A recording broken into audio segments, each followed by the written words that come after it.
भाई बहन की इस कहानी को दरवाजा बंद करके देखना। भाई 18 का, बहन 13 की। अस्तगफिरुल्लाह, तौबा तौबा। मैं सोने के लिए बिस्तर लगा ही रही थी कि मेरी बेटी अजीब सी जिद करने लगी। मैंने गुस्से से उसे देखा और कहा, बेटी क्या हो गया है तुम्हें? कैसी बातें कर रही हो तुम? हमेशा से मेरे कमरे में मेरे साथ सोती आई हो, अब ऐसी क्यों बात कर रही हो? मगर वो तो जवाब देने के बजाय रोने लग गई और रोते हुए कहने लगी, मुझे नहीं पता, मैं तो भाई के साथ उनके कमरे में ही सोऊंगी। उसकी अचानक और बिला वजह की जिद मेरी समझ से बाहर थी। आज तक तो उसने कभी ऐसी कोई बात नहीं की थी। मैंने उससे पूछ लिया कि तुम्हें ये ख्याल क्यों आया? वो कहने लगी, अम्मी मेरी सारी फ्रेंड्स अपनी अम्मी के साथ नहीं बल्कि बहन भाइयों के साथ रूम शेयर करती हैं और आपने जबरदस्ती मुझे अपने साथ लगाया हुआ है। मैं अब बड़ी हो गई हूँ और आपके बगैर सो सकती हूँ। उसकी बात सुनकर मैं मुस्कुरा उठी और उसे समझाने लगी कि बेटा वो और भी बहन भाई होते होंगे, आपका एक ही भाई है और फिर आपके बाबा भी यहाँ नहीं है, इसलिए मैं आपको अपने साथ रखती हूँ। लेकिन वो तो रोना ही शुरू हो गई। मैंने लाख समझाने की कोशिश की लेकिन सब बेसूद रहा। मेरा बेटा जवान हो रहा था, वो 18 साल का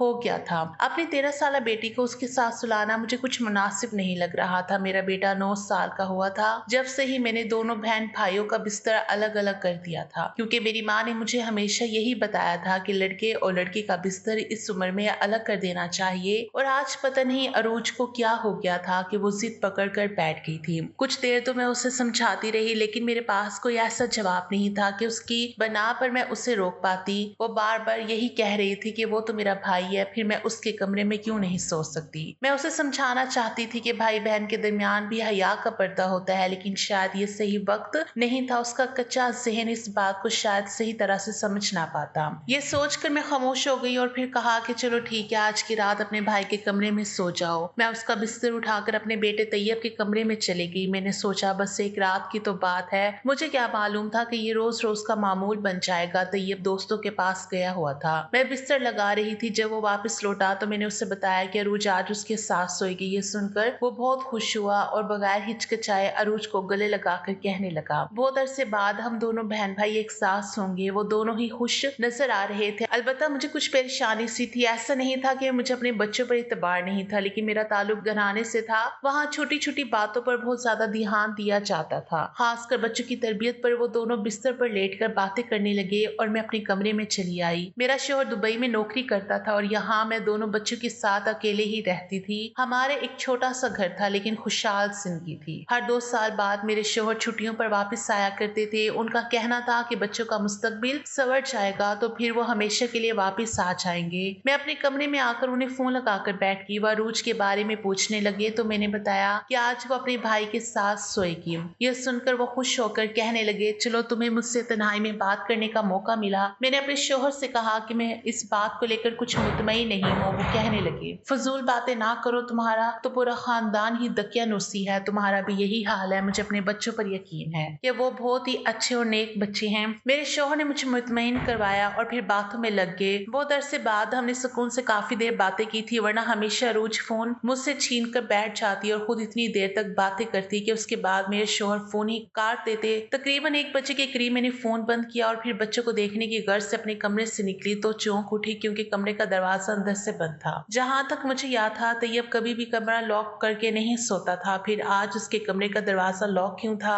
इस बात ने मुझे बेचैन कर दिया था। मैं जो शौहर की बातों पर मुतमईन हो गई थी, एक दफा फिर परेशान हो गई। सोचा कि दरवाजा बजाऊं, लेकिन फिर ख्याल आया कि बच्चे सो चुके होंगे, उन्हें जगाना मुनासिब नहीं होगा और फिर अगर वो पूछेंगे कि मैंने क्यों दरवाजा बजाया तो मैं क्या कहूंगी। मुझे डर था कि मेरे किसी रवैये की वजह से मेरे बच्चे ये ना समझे कि उनकी माँ उन पर भरोसा नहीं करती। मैं ऐसे ही पलट कर अपने कमरे में वापस आ गई थी, लेकिन नींद मेरी आंखों से उड़ चुकी थी। मुझे जागते हुए थोड़ी ही देर गुजरी थी कि कमरे से कुछ अजीब सी आवाज आई। मैं चौंक कर उसके कमरे के पास गई तो आवाज आना बंद हो गई। मैं सोचने लगी कि मुझे वहम हो गया है या फिर वाकई आवाज आई थी। कुछ देर तक सन्नाटा रहा और फिर मैं वापस आ गई और सोने के लिए लेट गई। फिर मुझे वैसे ही अजीब सी आवाज महसूस हुई, लेकिन खुद को ये सोचकर तसल्ली दे दी कि ये सिर्फ मेरा वहम है। और फिर जब मेरी सुबह खुली तो मैं फौरन तैयब के कमरे में चली गई। कमरे का दरवाजा खुला था और वो कॉलेज जाने के लिए तैयार हो रहा था। ये उसका कॉलेज का दूसरा साल था। अलबत्ता अरूज अभी तक सो रही थी, जबकि अरूज तो मेरे उठाए बगैर खुद ही हमेशा वक्त पर उठ जाया करती थी,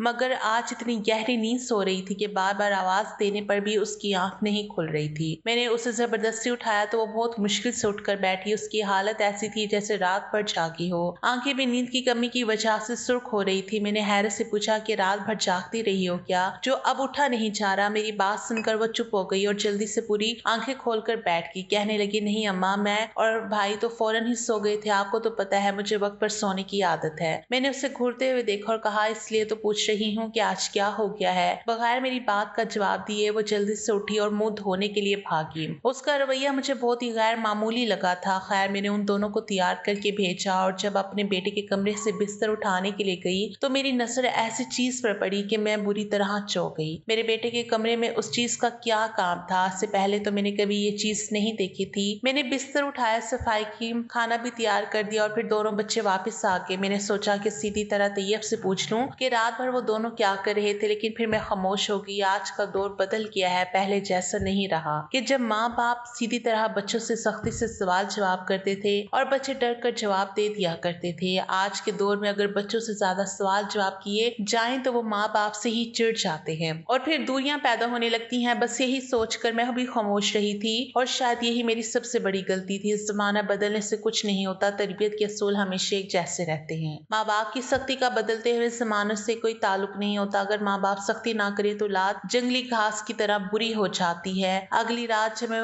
दोबारा से बिस्तर लगाने लगी तो एक बार फिर अरूज ने जिद पकड़ ली कि वो अब रोजाना भाई के कमरे में ही सोएगी। मैंने नाराजगी से कहा कि मुझे अकेली नींद नहीं आती, तो मेरे साथ सो जाओ, लेकिन वो ना मानी और फिर इतने में मेरे शोहर का फोन आ गया और उसने अपने बाप से मेरी शिकायत कर दी कि मैं इसे भाई के कमरे में सोने की इजाजत नहीं दे रही। ये सुनकर मेरे शोहर गुस्से हुए और कहने लगे कि अरूज का बिस्तर तैयब के कमरे में लगा दो, अच्छा है हमें भी फुर्सत के कुछ लम्हे मिल जाएंगे। शोहर के हुक्म के आगे मैं खामोश हो गई थी और फिर मैंने अरूज का बिस्तर तैयब के कमरे में लगा दिया था। वो दोनों बहन भाई फिर एक साथ सो गए थे। मैं जब अपने शोहर से बात करके फारिग हुई और कमरे से निकली तो तैयब के कमरे का दरवाजा लॉक था। मैंने सोचा था कि मैं तैयब को सुबह मना कर दूंगी कि वो कमरे का दरवाजा लॉक करके ना सोया करे और फिर उस रात भी उसके कमरे से अजीबोगरीब आवाजें आती रही जैसे कुछ खटपट हो रही हो। आधी रात के बाद मुझसे रहा न गया तो मैंने कमरे का दरवाजा बजाया। पहली दस्तक पर तो दरवाजा ना खुला, लेकिन तीसरी दस्तक पर तैयब ने नींद भरी आंखों से दरवाजा खोला और मुझे देखकर पूछने लगा, क्या हो गया है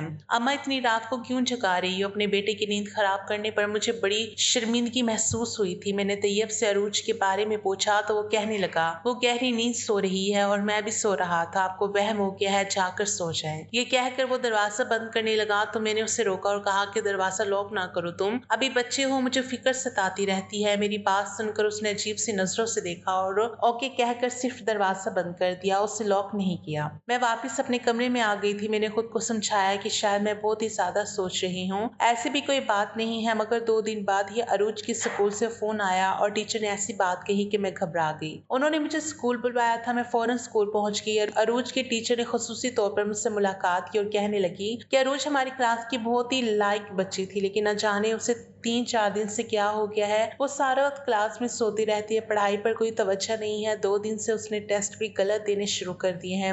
मैंने आपको इसलिए बुलाया है कि ये मामला ज्यादा हाथ से निकले इससे पहले ही हम बात कर लें। ये बच्ची के साथ क्या मसला हो रहा है? ऐसा लगता है जैसे रात भर सोती ही नहीं है। अब तो उसने अपने दोस्तों से बातचीत करना भी छोड़ दिया है, वो बिल्कुल खामोश रहती है और बस सोती रहती है। उसका ध्यान कहीं और ही है। उसने कंपटीशन से अपना नाम निकलवा लिया है, जबकि पिछले कई सालों से ये कंपटीशन वही जीत रही है। क्या आपके घर में कोई मसला चल रहा है जिसकी वजह से वो इतनी डिस्टर्ब नजर आ रही है? टीचर की बात सुनकर मैं हैरान हुई। अरूज तो पढ़ाई को लेकर बहुत ही ज्यादा सीरियस थी। आज तक कभी मैंने उसे पढ़ाई पर फोर्स नहीं किया था। वो खुद ही अच्छे से अच्छा पढ़ती थी, फिर क्यों अचानक उसकी परफॉर्मेंस खराब हुई? कुछ तो ऐसा था जो मुझे नजर नहीं आ रहा था और मेरे लिए जानना जरूरी था। मैंने टीचर को यकीन दिलाया कि मैं खुद अरूज की पढ़ाई पर तवज्जो दूंगी और हमारे घर में भी ऐसे कोई मसाइल नहीं है कि जिसकी वजह से वो डिस्टर्ब हो। टीचर कहने लगी, इम्तिहानात नजदीक है, इसलिए मैंने आपसे बात करना मुनासिब समझा। मैंने टीचर का शुक्रिया अदा किया कि उन्होंने खास तौर पर अरूज पर तवज्जो दी थी और फिर घर लौट आई, लेकिन मैं बहुत ज्यादा परेशान हो गई थी। आखिर ये क्या मामला चल रहा था? अरूज का अचानक अपने भाई के कमरे में सोने के लिए जिद करना और फिर सोने का दिखावा करना, जबकि शायद सच यही था कि वो रात भर जाकर गुजारती थी। मगर इस जागने के पीछे क्या वजह थी? उसने अचानक ये अजीबोगरीब जिद क्यों शुरू की थी और इनके कमरे से आने वाली आवाज से कैसी थी? ये वो सवाल थे जिनके जवाब जानना मेरे लिए जरूरी था और फिर मैंने फैसला किया मैं खामोशी से इनके कमरे में छुप जाऊंगी और खुद देखूंगी ये क्या मामला है। और फिर मैंने ऐसा ही किया। मैंने रात को उन दोनों का बिस्तर सेट कर दिया और जब दूध के गिलास रखने के लिए गई तो मौका देकर उनके बिस्तर के नीचे ही चुप गई। कुछ ही देर बाद वो दोनों दरवाजा बंद करके बिस्तर पर लेट गए और फिर उनकी बातों की आवाजें आना शुरू हो गई। वो दोनों बातें कर रहे थे और मेरे होश उड़ते चले जा रहे थे।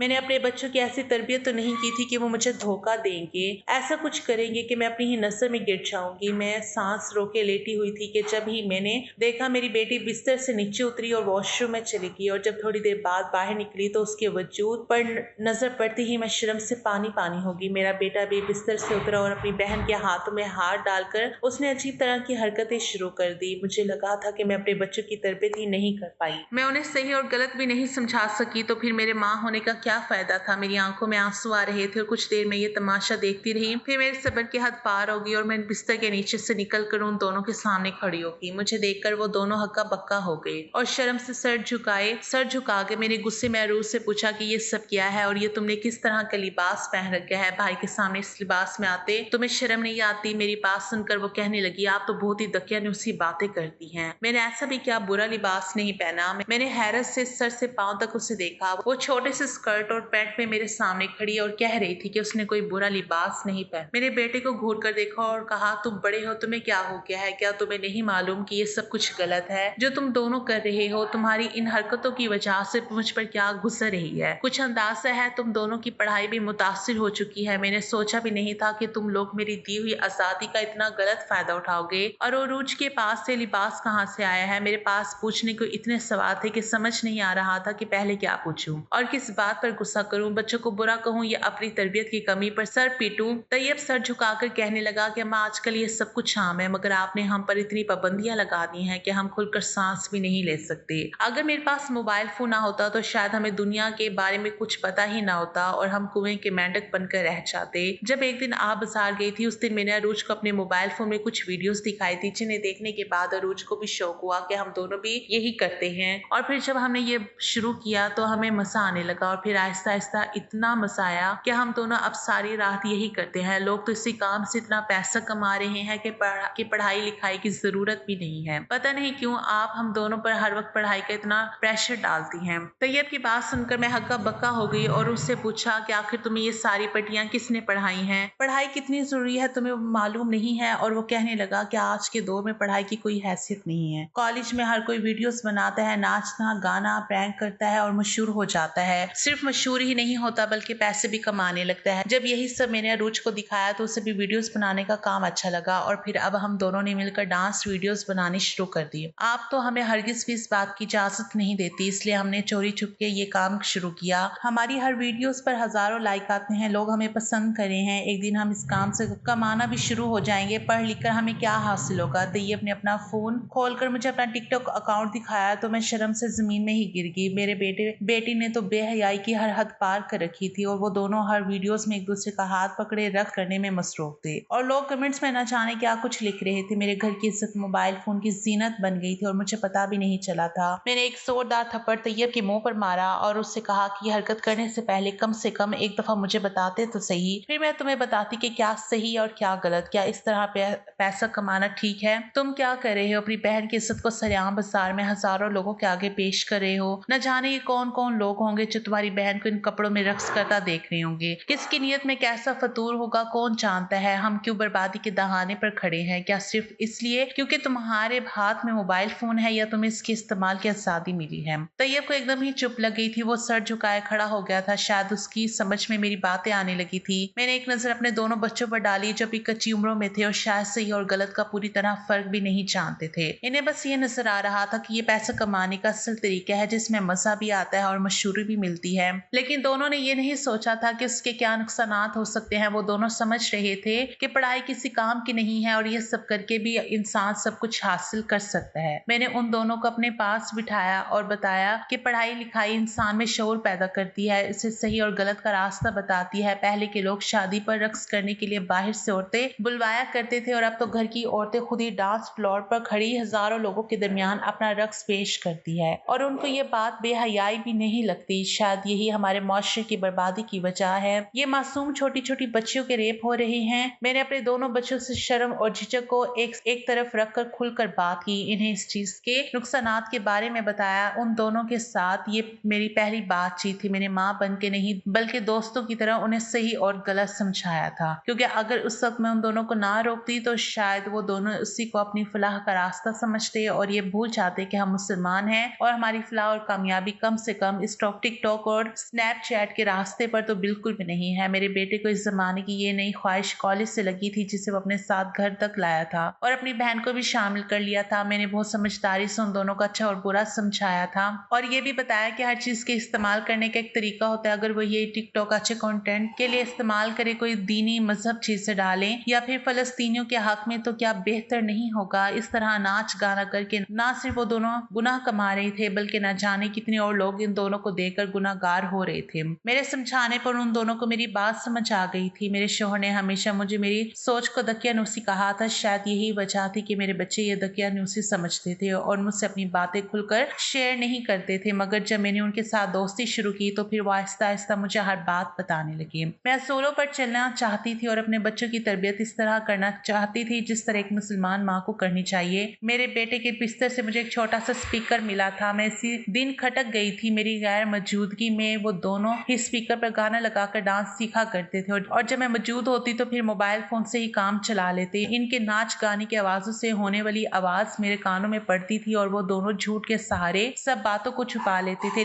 लेकिन एक माँ अपने बच्चों की हर बात से वाकिफ हो ही जाती है, इसलिए मुझे भी सच पता चल गया था। मैं सब माओं से यही कहूंगी कि अपने बच्चों की इस वक्त बहुत अच्छी तरबियत करें और इनकी तरबियत पर बहुत ज्यादा तवज्जो दें। ये मोबाइल फोन और सोशल मीडिया का दौर है, यहाँ नाच गाने और प्रैंक को दुनिया समझ बैठे हैं और इन्हें लगता है कि यही हमारा मुस्तकबिल है, लेकिन दर हकीकत हमारी बर्बादी की यही वजह है। आप लोगों का क्या ख्याल है?